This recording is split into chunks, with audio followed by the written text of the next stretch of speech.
All right, now it should work fine, hopefully. Yeah, Zoom changed something in the settings. So I don't know. It's a little bit more for me. Anyways, we are good to start then. So the idea was to talk about the question that was raised in one of Harminder's presentations, which was,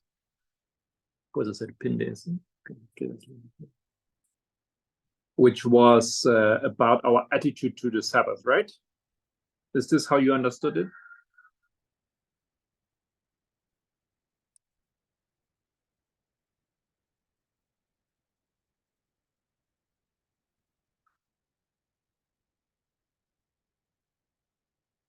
This is the topic, right? For you as well?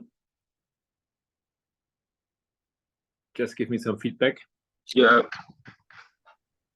Can you hear us well? You hear us? I can hear you. Okay, good. So what at the beginning I think looked like like a question of someone who would, well, I don't know how to put it, who's looking for some way to take advantage of some, let's say, changing viewpoints on in regard to keep things or skip things that we did in the past as conservatives, like, or things that we couldn't do as conservatives now we can do. So in this idea of a certain liberalism or liberalistic movement inside the movement, it seemed like the question was in this direction. If we can, on Sabbath, attend university and participate in, for example, tests Or classes on Sabbath, right? And this is obviously an issue that we face all the time. If we are not studying, then we have work or we have job offers. I know that you have been confronted with this, and it has been very difficult for many of us. I hear it all the time in the movement. People, they touch this topic, right, on Sabbath. So looking for a job, and there's nothing unless they can do something on Sabbath. So this is an issue. And now the question is, if the Sabbath is not the Sunday law, yes? It's not the issue of Sunday. Or it's not the issue of the Sunday law. Can we perhaps take it a little bit different than we used to? And by this way, for example, attend important things like university courses or something like that. So what do you think? How did you understand? How took the elder, how did he take this topic? How did he address it?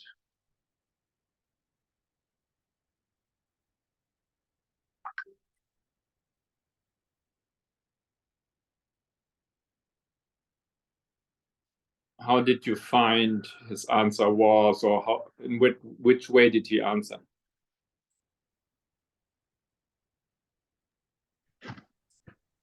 Well, when I was listening to the presentation, he threw it out to the group that was there with him, and we heard several answers in favor of and against, a couple against, but mostly in favor of. And well, to me, he didn't give his personal opinion immediately, so he had everybody going for a while. Is this how you saw Rose as well? He did not give his personal opinion, but he gave space for others. Yes, as always, his style of teaching, sometimes I would see that he would just ask questions and then like he leave you up to finding your own conclusion, I guess. Uh-huh. And did he lead you to a conclusion? Well, I always had my own personal conclusion. Yeah. So you think that your own personal conclusion is in harmony with what the elder basically tried to make everybody understand?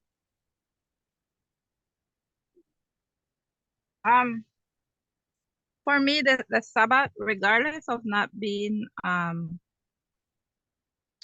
issue, I believe the Sabbath will always be a symbol of eternal rest. Hence the reason, well, that's the principle I would go by. So if I need to attend a class on Sabbath, depending on whether or not that class will be of help to someone, maybe bring rest, and I'm talking literal rest to someone, I see it would be okay. But I would never likely just take the Sabbath to maybe go and take an exam or something like that. Okay, what kind of class this would be? Because I can't really imagine what you're referring to. A class that brings someone rest. Okay, I have an incident here. We take the baby to see a physiotherapy maybe once a month. And so the doctor told me, he said, it would be best if I would learn the nervous system and, the muscles of the body so that I could be doing the massages on the baby myself. And I saw where they were offering a course, but it's on the Sabbath, where we would learn massages. They would teach us the different muscles in the body and, just how it all functions. And I am sure that I could take it on another day if I would ask. But for me, it's fine for me to take that class on Sabbath because I know why I am taking it. Okay, no, I understand. Yes. Thank you. But I would like to go back to your defense, because you said you wouldn't take the Sabbath lightly. You think you cannot do something that dishonors the Sabbath. So everything that is within the realm of giving rest or rest at the Sabbath is okay for you. What do you think, Lucas, about this defense or this explanation? Is this enough for you? Is this good? Are you happy with such an explanation? Which one? Rose's explanation? Yes. Yeah, I would say yes to what she's saying. I hold a similar view, yeah. Mm-hmm. Do you have a similar view? Yeah.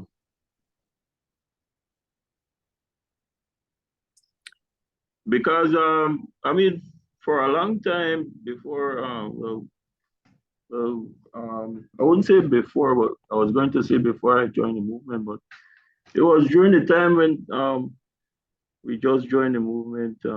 We used to hear these kind of debates would come up from time to time, and it would entail if you should cook on the Sabbath and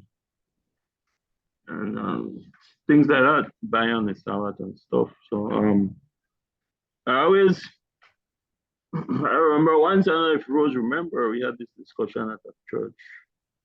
where Raymond was the pastor, and the conversation came up, or the discussion came up. My point was that if someone come, I think it's a classic Adventist argument. That is, if someone comes to your house, without notice, just suddenly they appear, and you didn't prepare on Friday because you didn't expect anybody. So would you cook for that person or that family or whoever comes? And in those cases, well, my point was that you should. I mean, you should host your guests, right, properly. And a lot of people disagreed, but apart from that, I don't take this out lightly, So when I heard several people saying, yeah, it's okay to go to classes, I didn't agree.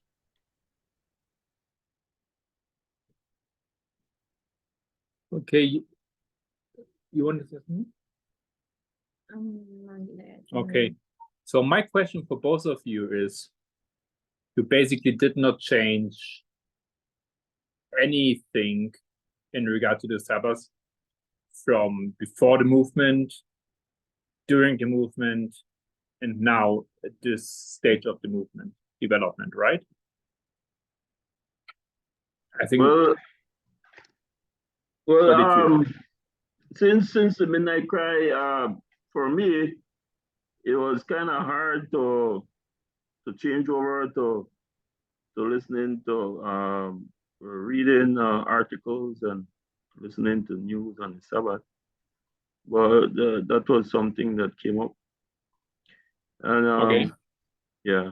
So well, I do it now because it's informative and necessary several times. So, but that's one of the changes that I saw the movement adopted, because I was typically conservative when it came to Sabbath. No watching TV, no listening to music, no touching anything secular, articles or news, nothing like that. So it was a change for me. Okay, and Rose? Well, for me, I find myself applying more understanding when it comes to keeping the Sabbath, because at first I could say I was very, very, very conservative. And now I am able to, view a situation and make better decisions, when it comes to keeping the Sabbath. And yet not thinking that I'm very liberal either. Okay, thank you. And I think you confirm what I've been understanding from your responses. So there has been a development. You say you understand, perhaps in my words, the Sabbath better, more fully. So you do things today that you thought were not possible in the past, but you wouldn't say that you've gone totally liberal at all. Yeah. And basically what I see is that the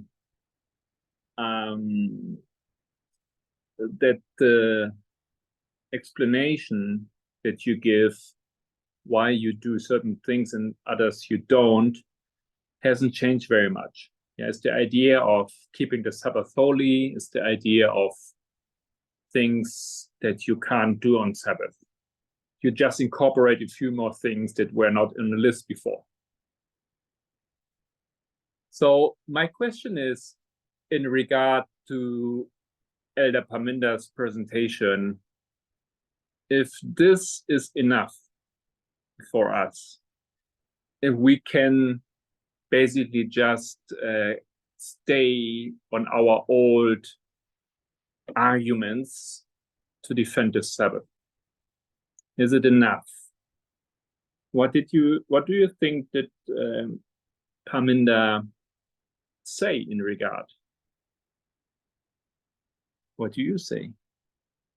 Could you repeat the question for me, please? The question is, if we defend the Sabbath today as a holy day where we don't do certain things, what is the foundation for this argument? Why can't we do certain things? Is it the same as ever, or do we have a different foundation now to defend our activities or non-activities on Sabbath? I think so there is another foundation,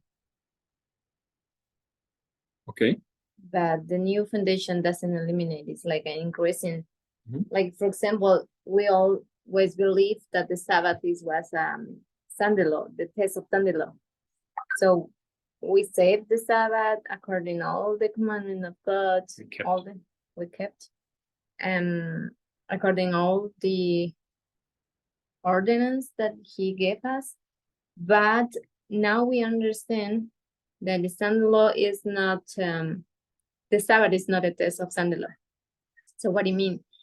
That we have to change the way or how we save or how we keep the Sabbath, or we are going to keep the way, but we understand why, because it's not the same reason. There is another reason now.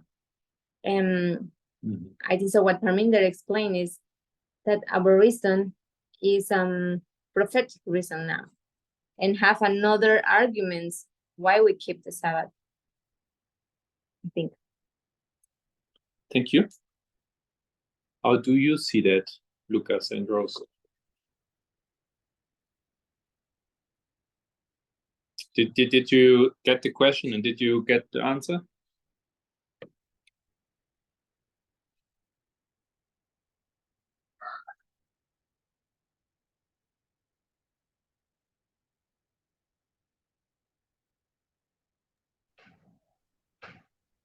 Well, the answer that I understood from him is that the Sabbath remains, it remains firm in the commandments, and can't break that. We're all going to be tested by the commandments, and the Sabbath is part of it. So that's what I always stood by. That's what I understand when I study prophecy. There's several complicated things surrounding everything about the Sabbath, but you can't take the Sabbath out when it comes to that. So I think that's where he led. I'm trying to remember exactly. There's so much lessons he taught, but that's the essence of what I got.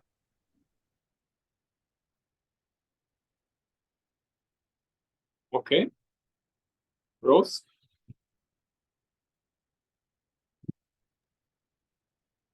I'm not sure of exactly what was his final views on that, but like what Solange said, I hope I understood her right, where she says that our views now are more prophetic, right? Mm-hmm. That's what you said, Solange? When Yes. it comes to the Sabbath? Okay, but I'm Yeah. not sure what Parmena did mention at the end. Okay. You saw today's presentation, didn't you? I think I saw you both. The sermon, yes, today's sermon I was listening. Today? Yeah. Yes, today's one. Yeah. And Parminder did basically a very brief review of his argument, his line of thought. And I think this is a very, very interesting study, because he did resume, or he did put together all the steps that we took in the movement with the help of Elder Tess to get to a different logic. And I think Solange is correct if she says, well, the arguments of the past to defend the Sabbath are not enough any longer, are just not enough. Will I keep the Sabbath as I did it before? Basically, yes. But I need a better, a more advanced, a more Solid argument. solid, more mature argument to do so. Because one of the things, if I understood it correctly, one of the things that happened is that we show that the Sabbath is not the test question of the Sunday law any longer. Mm. And if it's not a test question any longer, so how is it that it's same, that is still as valid as before, right? It's not a test any longer. So why is it? So this is one of the complications of the issues that we have to face and to understand.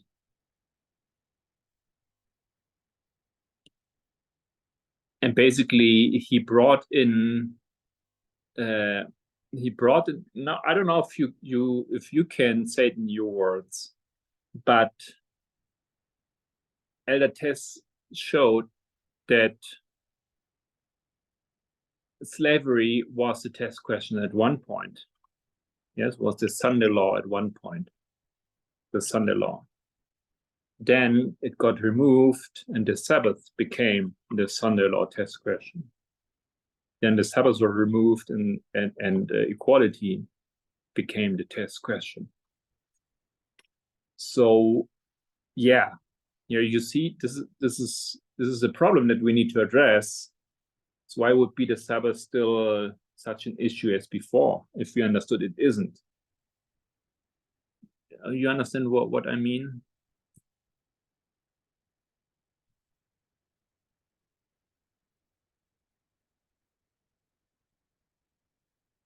Yes, That- understand. Are you saying that are you reminding us that the test changes, like it's progressive? It is progressive, but it's also Increasing. kind of changing, right? It's just a different issue now. But doesn't it at the same time, even though it changes, doesn't the previous two remain? Because I mean, you still face slavery and racism today. So that would make it that the Sabbath also is still around. Can you repeat that? I didn't like hear it well I enough. said that even though it's changing, the previous two tests still, I mean, it's not a test anymore, but the issues are about it still remain.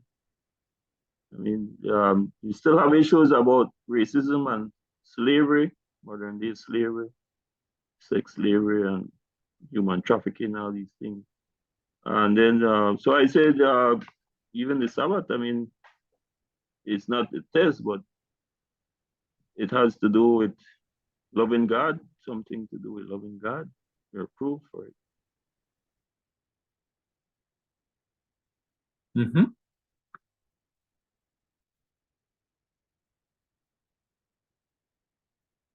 Yeah, you say the Sabbath not being the test issue any longer doesn't provoke that we get rid of it. Yeah, it's not a consequence of getting rid of it now. We don't discard the Sabbath just because it's not a test issue any longer. Mm-hmm. Yeah, So, sorry, son, just hold it up. This morning I was thinking about in bed that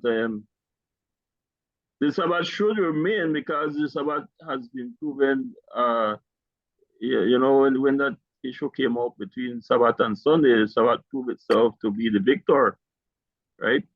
And it's in the record. It's there. It will never be erased. God already proved to humanity that the Sabbath is over Sunday anytime.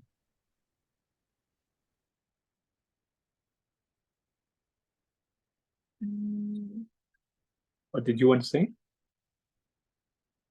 So I just moment. I don't understand the last part what you say, Lucas. I'm just saying, when when Congress, the American Congress, wanted to pass their National Sunday Law, you know, the arguments that A.T. Jones made, even though it was a political argument, the issue was about which one is God's day, and it showed that the Sabbath is God's day. So you know, they had to back down, and so that means the Sabbath is the victor, you know, over these 2 days, and because of that, to me, just the way I'm thinking, how I'm looking at it, to me that means it remains. You know, it's the champion. So why should we get rid of it? Mhm. I understand now. So I was I want to say before that how we can explain now why we keep the Sabbath. What is our arguments? Yeah, exactly. Can I add to this? Because we see that some other laws of the Old Testament, like the laws regarding dress, we see that they are not valid any longer. So why would be the Sabbath still valid? So I think before we answer that, it's important also to understand why we make that question, because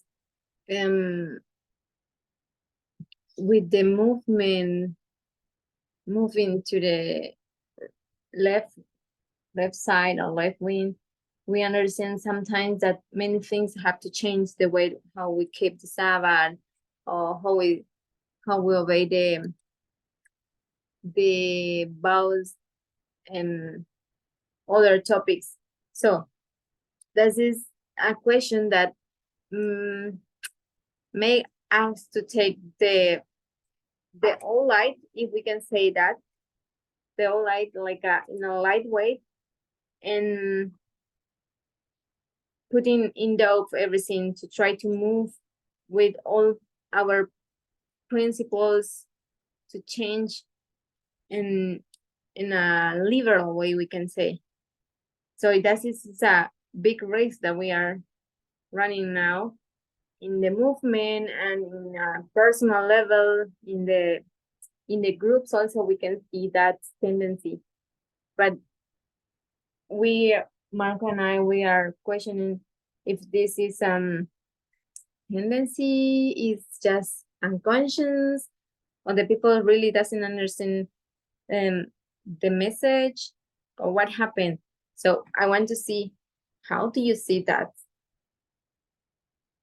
Yeah, because the issue is not that nobody says not keep the Sabbath any longer. Yeah, right? nobody say that. The question is just how to keep it. Yeah. Some things are possible that we thought were not possible in the past.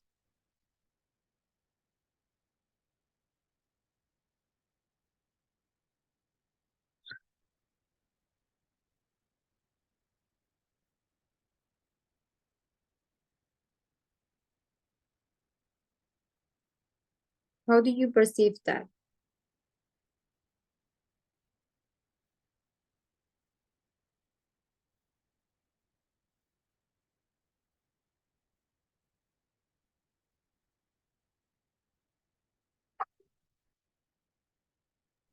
So this is, I think, why this comes in what we were saying in the beginning. We need a better argument. You know, we need to, when it's regarding dress, the issue is not that we don't need to dress. Yeah, the issue is what can we dress? When it comes to the Sabbath, the issue is not now in our discussion, it's not keeping the Sabbath or not keeping the Sabbath. Nobody says not keep it. But the question is how to keep it. Yeah. So for this reason, out to say now that nothing has changed, we need, I think, a strong argument, because many things have changed. Yeah. Women can teach, women can take leadership official leadership roles in the church. This was not possible in the past. We didn't allow it in the movement. In God's church, it was not possible in the past, neither. So things have changed, big changes. But now the Sabbath, and this is why we've been saying, Solange has been saying, there needs to be a strong argument, prophetically more solid, to say, no, the Sabbath didn't change at all. Nothing changed. Or perhaps it did. So this was the Lucas. Yeah, I probably I'm still struggling to understand what where the movement is at here right now, because I learned that, okay, for example, the Catholics and the Protestants who say Sunday is their Sabbath. You know, my parents, my dad especially, used to always, I would say, ridicule them, because they would go to church in the morning, and then in the afternoon or before that, they would go to a football game or some kind of activity. They would just go back to doing secular things, and that's not keeping the day. So if we do that with the Sabbath, it's not keeping the Sabbath, even though nobody says stop keeping the Sabbath. So what I understand, I mean, coming back to it, of course there are changes that occur as we go along. We understand that we can do certain things, but there are still some limitations. I mean, it's okay to go out and take a walk on the beach. It's okay to go nature walk.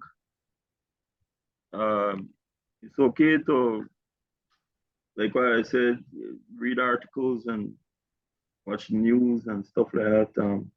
There are several things we can do, but we have to always remember that the Sabbath is a day where we should commune on spiritual levels, you know, spiritual things that will edify us, that will build us up, not just frivolous things that will just entertain us. So, well, when it comes to education now, going to classes, one of the arguments I remember hearing in the study that was live, the prominent there, someone said that we discuss secular things on the Sabbath anyways. I mean, we study secular things, so what's the difference?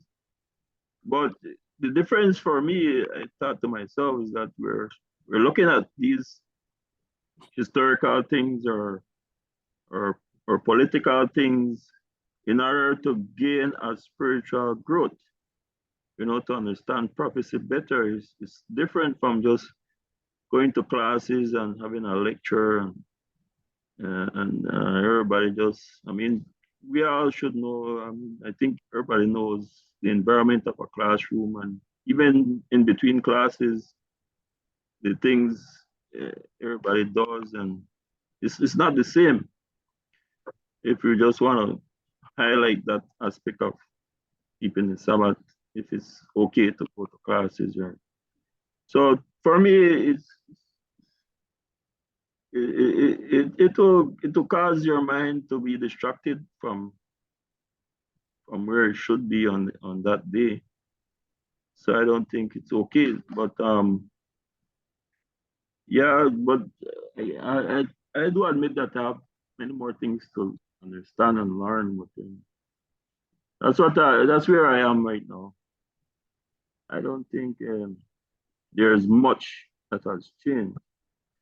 All I understand is that we should be more free, because the Sabbath was made for man. It should be a delight to us. But there's a limitation and everything else. So I am with you. I totally understand you, and I think this is why these presentations were so important or are so important, and this is why he keeps returning to this issue even today. Today was very helpful to me because what the elder did is that he resumed this thought process, right? And nevertheless, what I'm trying to say, Lucas, is that you and me and many of us, we were just using the same arguments that we used to use since we became defenders of the Sabbath. Yeah, we think they are still valid. But I think what we have seen now in these presentations is that there's more. Yeah, there's more to it. We cannot just say, yeah, this is how it says, and we have to keep it holy. Because there's better or there's more deeper arguments now. And I think this would be a nice homework. Because when he went over the board work that he did in Florida, yeah, he said we had to understand the spiritual gifts, volume 1, page 33, the transition of the Sunday law issue, yeah. Then manuscript releases, volume 13, the Sabbath is now the new Sunday law, not slavery. All these, and then the Eden to Eden concept, all this gives us now a new foundation in how to see and defend the Sabbath. And I would like to invite you to work this out, to take it as a homework, and basically make it a presentation that you can share. It's quite a lot, but basically he took 3 presentations to go over it and to recall the logic. Yeah. What do you think? Would you like to do that?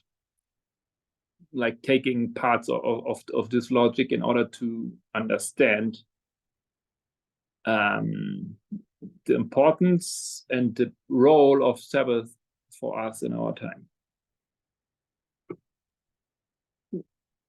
Does take us another question, like, what do you mean the Sabbath for us now? It's not a test. What do you mean? Yeah, what's the meaning?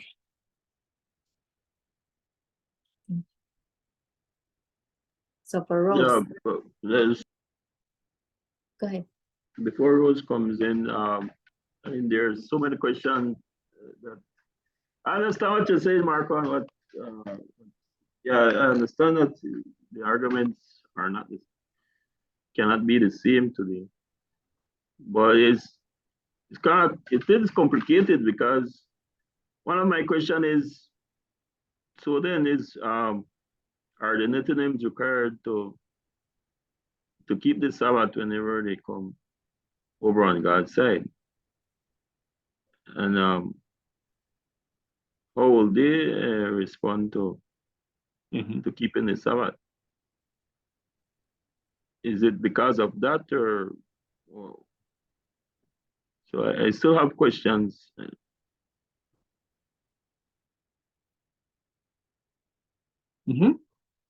What do you think, Rose? Would you like to dedicate yourself a little bit to work out or repeat the logic of Elder Paminda that he took to answer this question?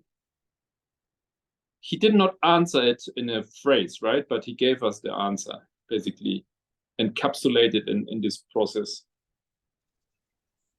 Yeah, sure. I'd like to go through that. That would be super, because it's a study that I would like to do for myself as well.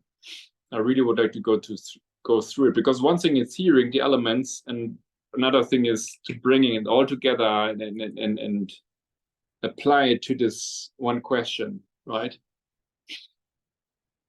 And because I think many of us, we know these studies. We know why slavery became the issue, why it's not Sabbath in 1850. We know why it changed to the Sabbath issue. We know the 1850 chart. Yeah, we know the logic of Eden to Eden. But now bringing these arguments together and say, well, these arguments, they give us a logic in order to understand the importance, the solemnity, the bearings of the Sabbath for us and our generation. This is still a different level that we are seeing now.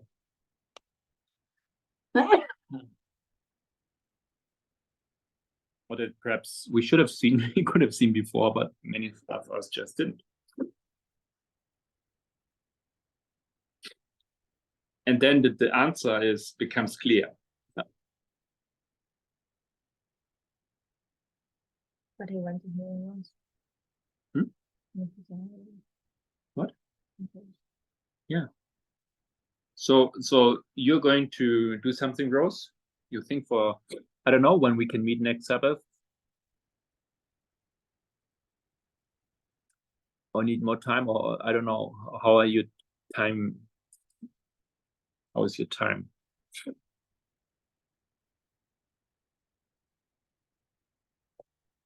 Yes, next Sabbath would be fine with me. Good.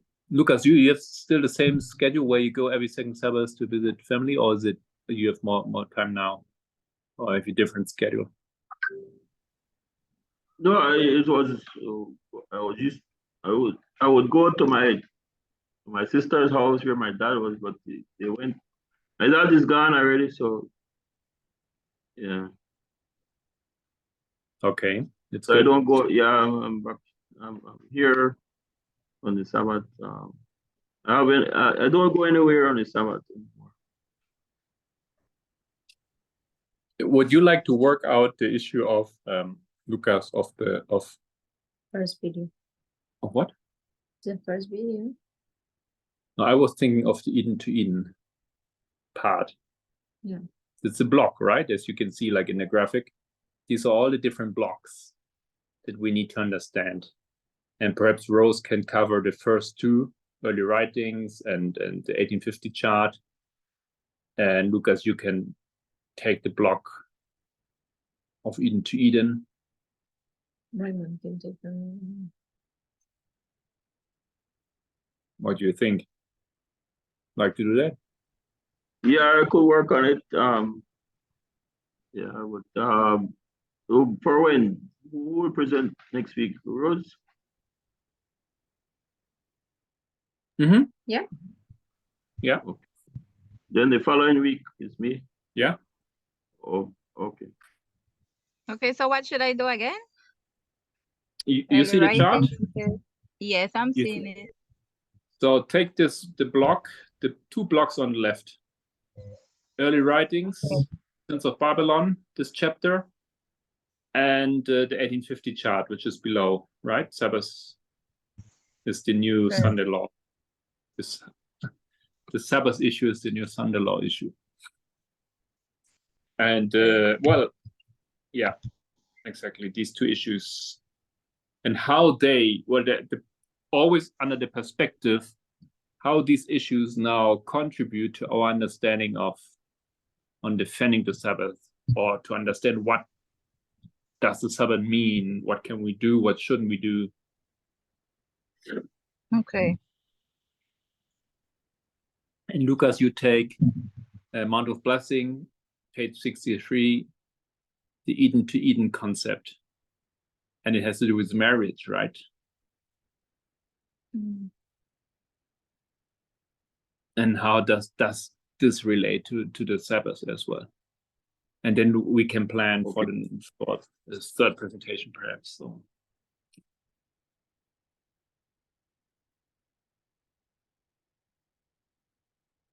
What else? You can back them for tomorrow. You? Mm. So you want to change with Lucas? No, Lucas have to present that one, but in the context of only, especially that point, the two twins. Okay. Twin in institutions. twins institution, yes. So in today's presentation, so who is the god of the seas?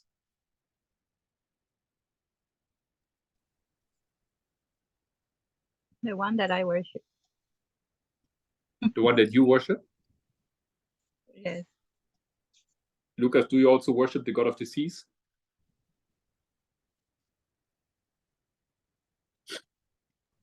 Yeah, well, I said to myself, man,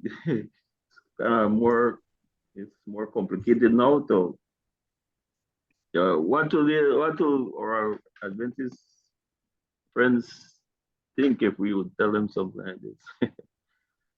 Yeah. Mhm. Yeah. So, Yeah. For me, there has been like a long standing issue or problem with the Adventist Church, because for a long time I understood for myself that this is a different movement. So we don't agree. It's like with Muslims. I used to say, well, they have Allah. It's the same, they say. It's the same God as our God. It's the God of Abraham. But I always say, well, it's not the same God. It only has the same name, or they give him the same name. They say it's the same, but it's not the same, because your God does different things than our God does. You God thinks that this or that is okay, and for our God, it's not okay.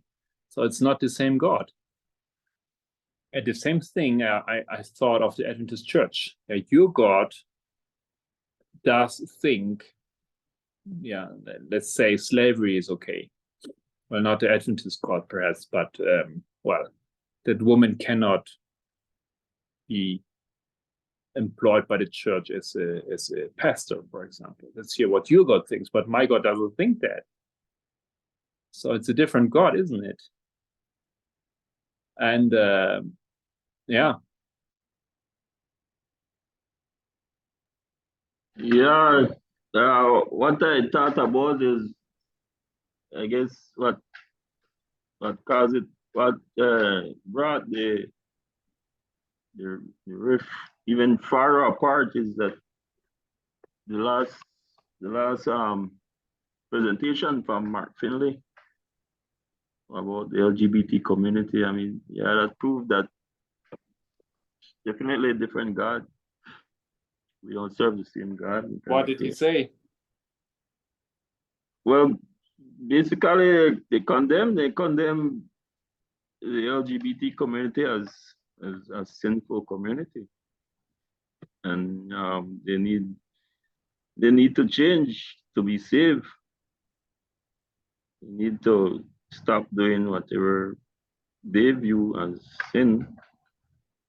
So yeah, so they say they can come to church and worship and everything, but they will not be allowed to participate in leadership. They're not going to be tolerated in other things. So sad. Yeah, but I was saying to myself, man, well, it's gonna be harder to because I have a friend who keeps inviting me back to church. And I always tell him, yeah, I'll be there soon. But no, I don't know what to say if he asks me again. But I have always had this feeling that I don't really need to go back there.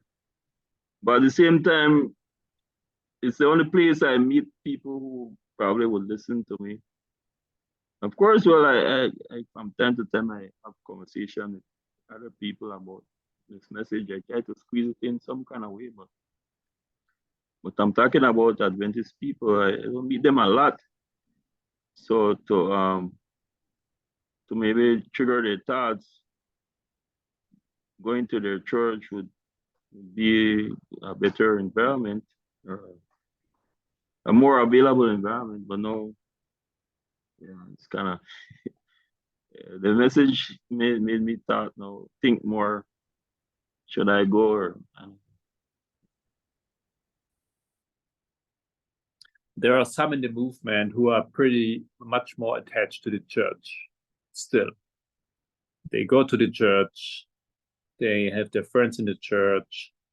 And what we know of some is that they do not really make clear that they are in a different movement. So people now, they know that they study with different groups and they have some other ideas on prophecy, but they do not really understand, the fellow church members, that they are, that these people are, they don't see themselves as Seventh-day Adventists corporation members any longer. Right? Exacto. I think we have to start to recognize how sing our God. That is make easy to us to differentiate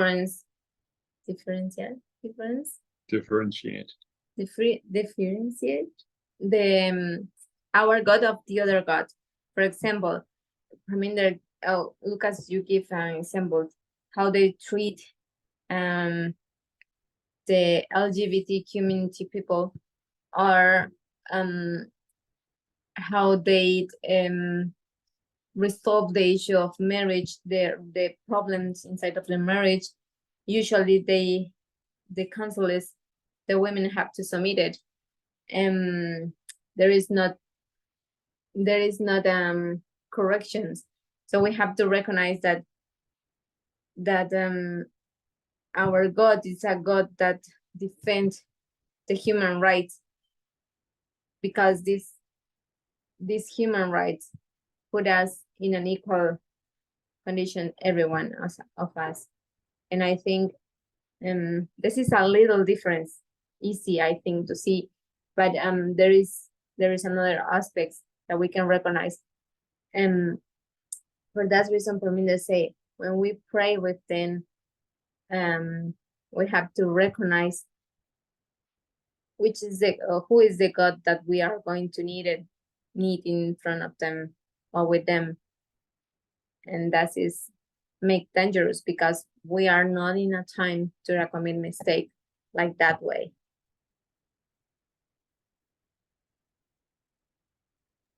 Yeah, so my question is, I have this question because the meeting that the Premier had there in Wales with the group, to me, he kind of backtracked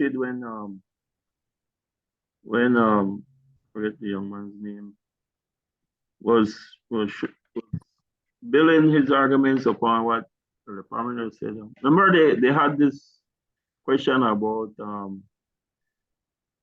are we actually going to come in contact with the Nethinims, and do we need to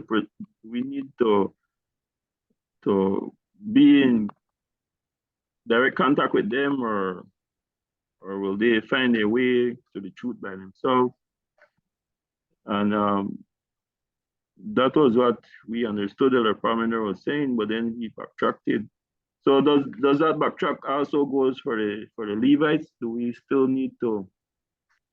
Are we still not going to come in contact with them and them finding the truth by themselves? Or I'm asking you a question. What's your understanding? Yeah, the question is if we still will have this progressing contact and incorporation or evangelization of the other groups. First the Nethinims, first the Levites and the Nethinims, and they come and fill up the ranks in our movement. And well, we definitely had a view in the past of how this would be, and today Paminda alluded to it, right? People will come and flock in from outside. yeah, if we understood after a while, it's not the church, Adventist church, they are not coming. So it will be the world. There will be maybe thousands who learn about us in the news or whatever, an interview or whatever, or a viral video, and they come in and they fill the ranks. But I think today's answer, we are an ark. Yeah, the ark had only place for, what was it, 8 people? So it was never meant to be a place where many people would step in, would fill this ark up. And we are on this ark, and Parminder said the ark is the Sabbath. So there are not many who will join this ship or this ark. So our idea of, it was just an idea, right? I think maybe based on certain verses of the Bible, the great multitude and also and wise understanding, is that there will be many people who come into the movement. But even if we would say it would be 0.1% of world's population, which is really not a lot of people, and it's not a high percentage, right? It would mean that we would have 7 million new members coming into this movement, and all of this seems to be not realistic at all, right? So, yeah, what's our opinion? Partially for me, it's adjusting my expectations, right? Adjusting my understanding, because I also had this, it was always for me mystery how this would work, but at the same time, it seemed to be something that's possible, some miracle that would happen in the future, and something unimaginable would come to reality, right? But I'm learning and adjusting my expectations, my understanding. So I think that apart or separate of the issue that Marco pointed, I think also we have to consider what happened with the Levites now and the people with the movement, the interaction that they have. Usually the people have interaction with the Adventists. They sounds, I'm going to use that word, but I think it's not expressed correctly. But that sounds too considerate to them, like to be patient, to be considerate, and also sounds like they justified everything that they're doing because they don't know, or because they don't understand the message, or they turn tolerance to the mistakes of the Adventists and start to involve more or mix it more with not just with the ideas, also with the practice. They start to consider it like a Sabbath in a lightweight. The Adventists take the Sabbath in a wrong way, and we can recognize that, I think. And also that's make like putting to the priest in a big risk. And just I just talked to Marco, just tell you an experience. For example, one person contact me and say, I want that you teach me the message and put me in your group, in the WhatsApp group that you have for study. And it says, first we are going to study before you inside in that group. And the person showed me an attitude like, oh, nobody wants to me in the group, or nobody wants to teach me. I don't know how we're going to do with self. And I say, I told you I'm going to put you, but before you are going to study with me personally. And she says, oh, you are discriminating me because I'm not Adventist, or I'm not in your group, you don't know me, or something like that.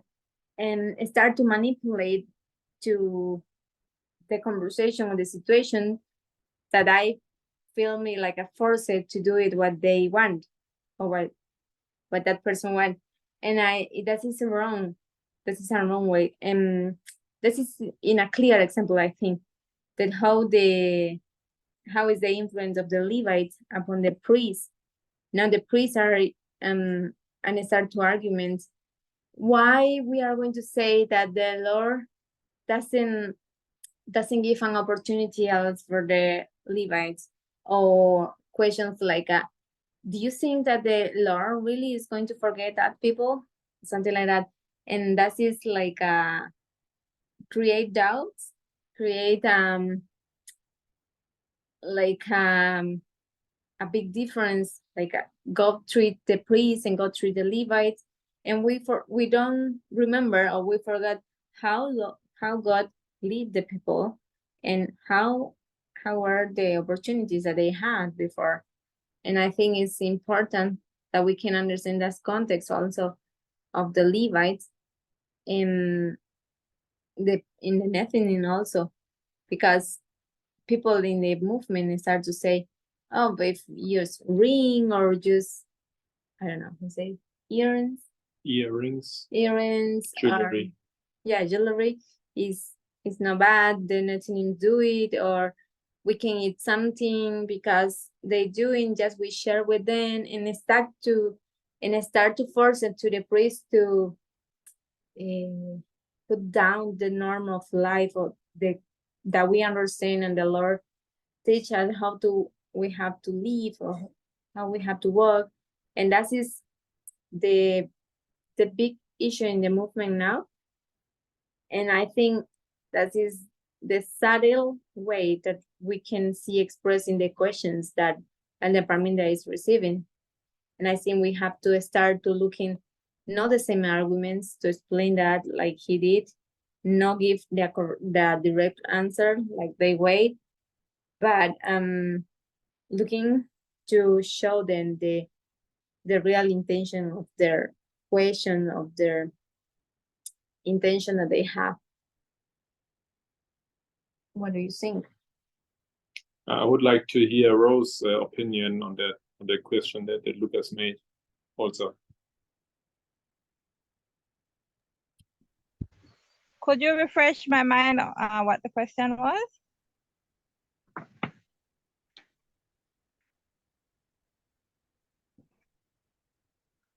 Okay, I can do it. If I recall it correctly, Lucas was asking our opinion on how it will be with the Levites and the Nephilims. If they will come in, if we still will see people coming in, etc., or not. Is this it, or is there more to come?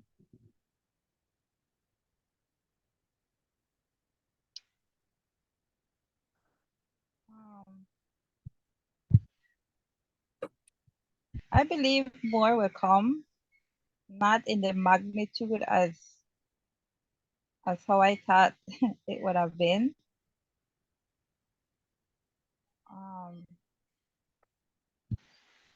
What that would look like, I don't really know, but I believe more people will come in, yeah.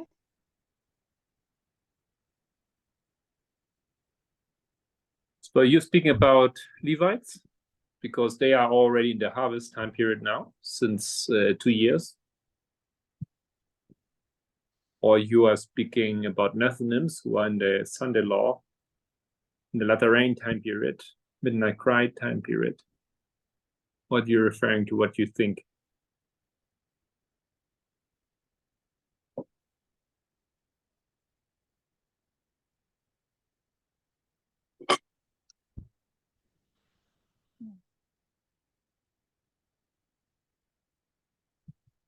The Levites. Yeah.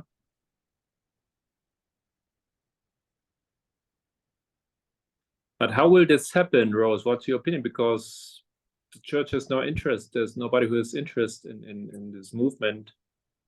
In the past, we had much more contact with the church, right? We even preached in churches. And now there's basically nothing any longer. Will there be like 2 or 3 people, or will there be hundreds? And this was the question that we had this year. Yeah, should we do something? we to help them? Or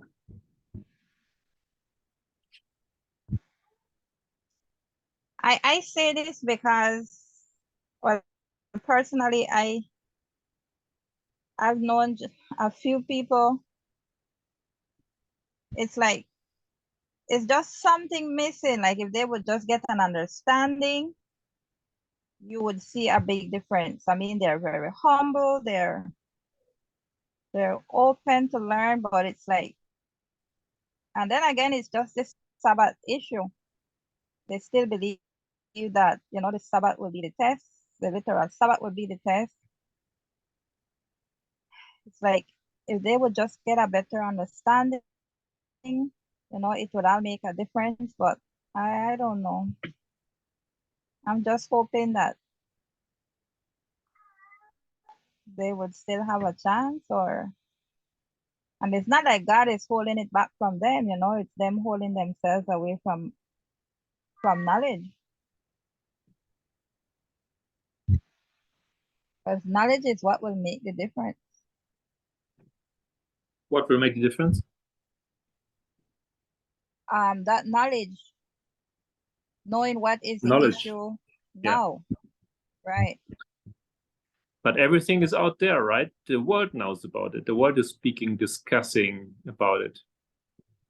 There's nothing that needs to be added, basically. If you want to know the truth, everything is available. It's big time available, right? True. Our church has to take a standpoint, as Lucas just remembered us. I've seen this in Europe. Churches had to respond to the issue of LGBTQ. There are pastors who are coming out.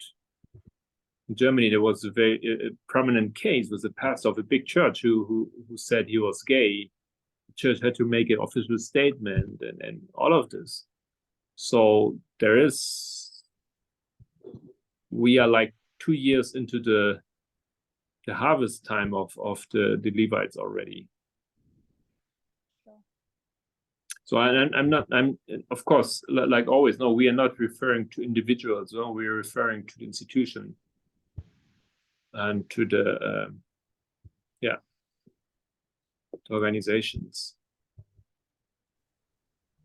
Yeah, the purpose of me, excuse me.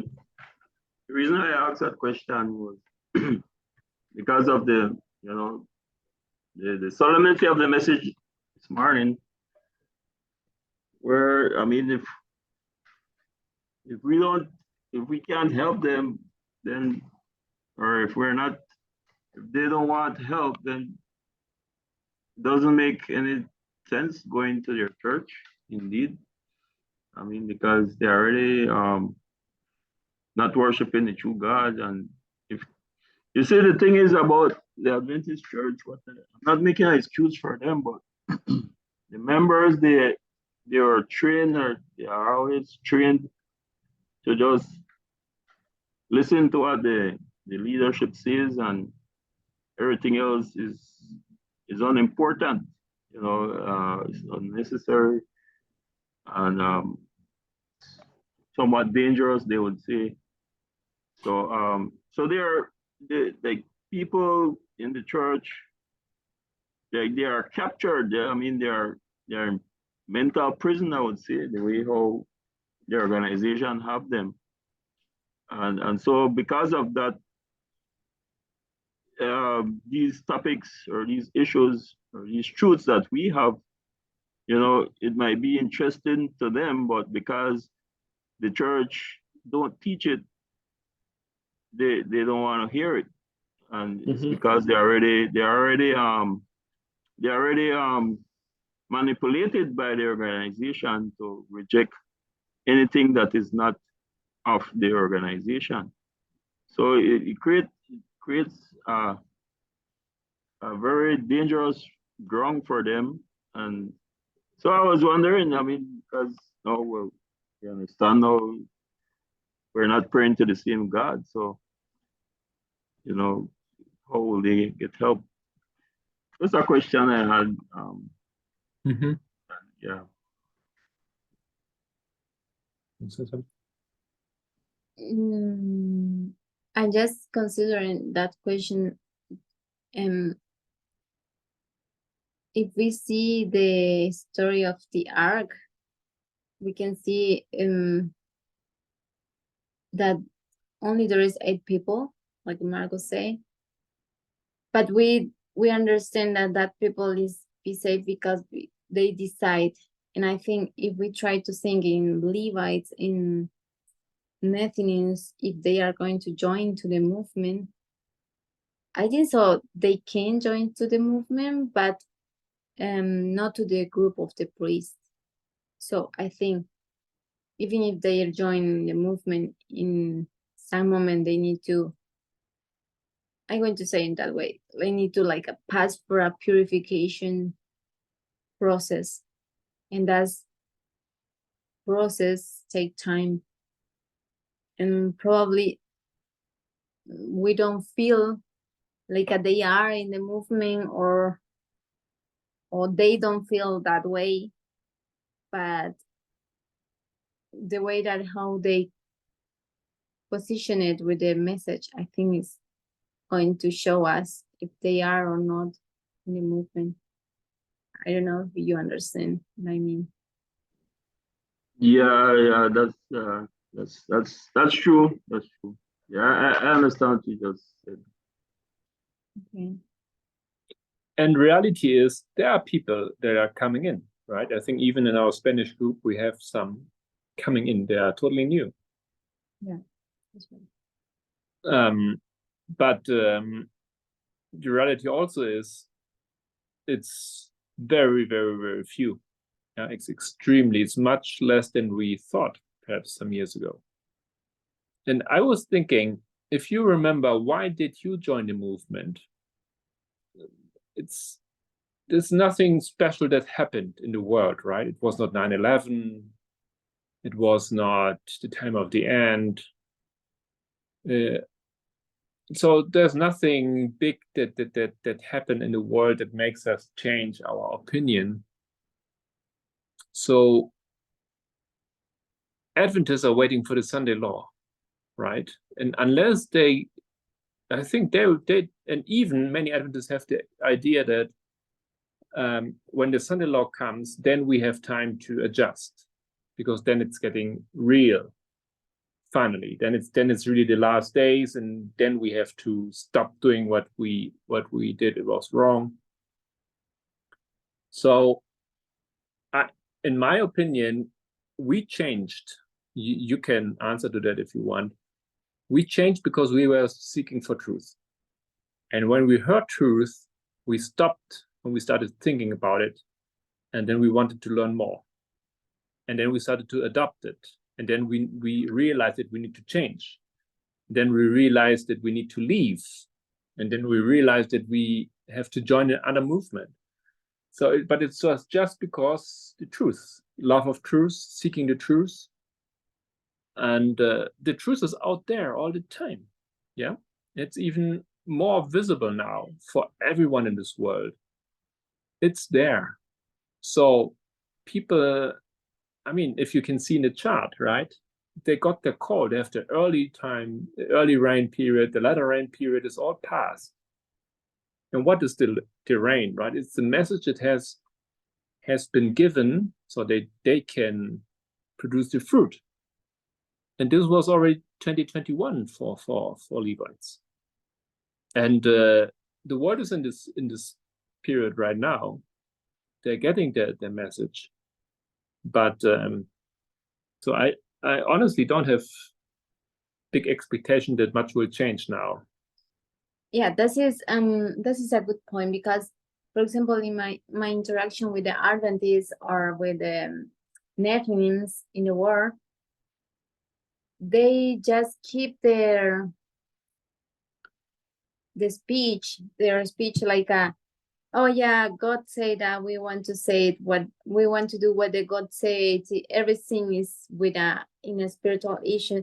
But when we talk about the issue of equality of the other person, how you treat the other person, that is for them, it's like a God say. It's like a God say. So we don't accept them because we are, it's like God say in the Bible, it's clear, he's not discussion for them. And I think we can see what is their heart. It's not try to look into understand to God or to see. They just live pleasure, I can say, thinking that they are the special God of the special people of God, and they don't need to get worried for another person. Just have this speech in the mind of the Adventists, and they say we have to keep more people because our church have to be bigger, and they're trying to gain that multitude, but it's like they want number, they don't want people real converted. And this is I think this is the point of Parminder also when he said it's difficult that they join us because they don't understand the issue, and they are pleasure, they are comfortable in the position that they are, and they are not going to sacrifice the place. We can see in the world also the men's, when we talk about equality, the men's usually are in a good position. They don't want to lose that position. And that is make hard for them to accept the test, to accept the message, to understand that, and pass the test also, of course.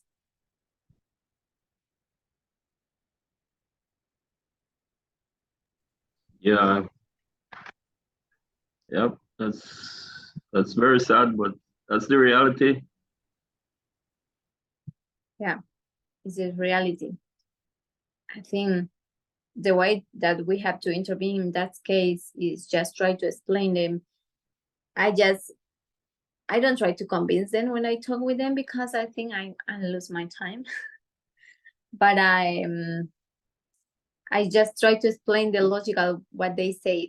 So we are going to discuss their point, their view, and I make questions. They feel uncomfortable, and they say change the topic, and the other topic the same.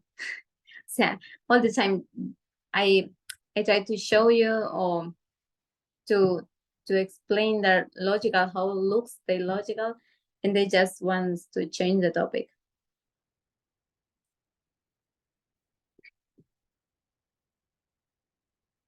They don't want to see. It's not like they don't understand. They don't want to see. This is the biggest problem.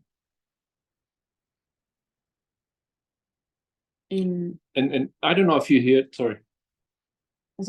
And it's the same what happened in the time of Ark, because Noé explained in prophetic for them what is going to happen, and they understand. And some of them try to convert it, but they couldn't be too consistent in this way. And at the end, when the crisis came, they get desperate and they want to try to incite to the force.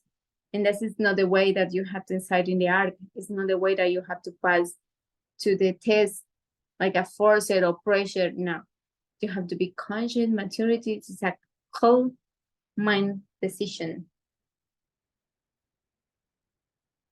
I don't know if you have had a chance to see the presentations, the lectures from Tamina in Brazil. Today she made a question: how are the streams of information influencing us? Do they impact? Do they influence? Do they change us?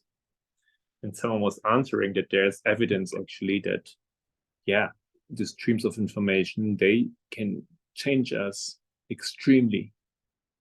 And this is what happens with everyone, even if you're in the Adventist church or outside, you know. This is part of the whole thing that we understood, part of the test, part of the midnight cry information. And you can be a good person morally, you can have a good attitude, a good heart, but if you decide for the wrong stream of information, if you hear the president of Adventist Church And then you start just praying to another God. And this is, yeah. So then there's no way that the true God is being able to even call you, to direct you. Yeah.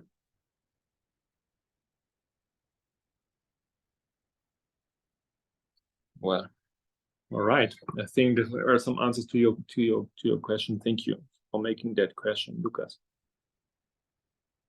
Is there anything else you would like to touch now?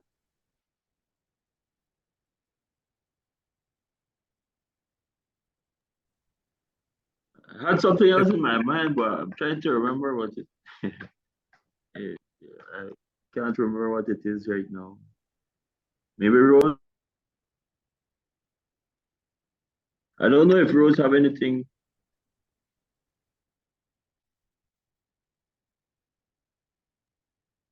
Not at the moment.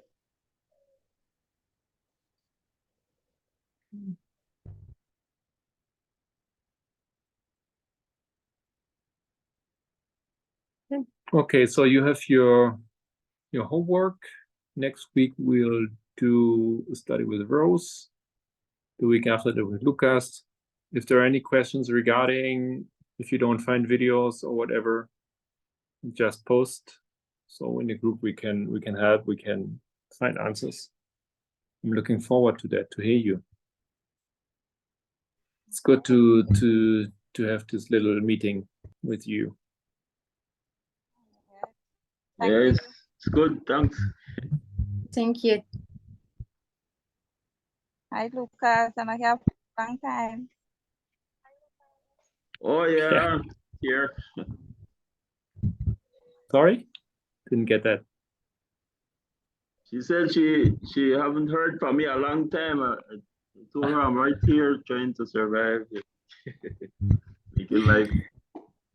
We don't talk with both of you a long time ago. And it's nice to meet you with again. Yes, It is nice. anytime. It is nice. So I'm looking forward to us meeting more often again. Yeah, it's good. Good. That's good. Good. As we are back here in South America, it's also easier for us now. Yeah, it's better if we try to be consistent in our meetings and try to be consequent, and that way we can study all the videos. I recommend if we can repass this video that we are discussing now, or pass on the next one. But we are going to try to go more deep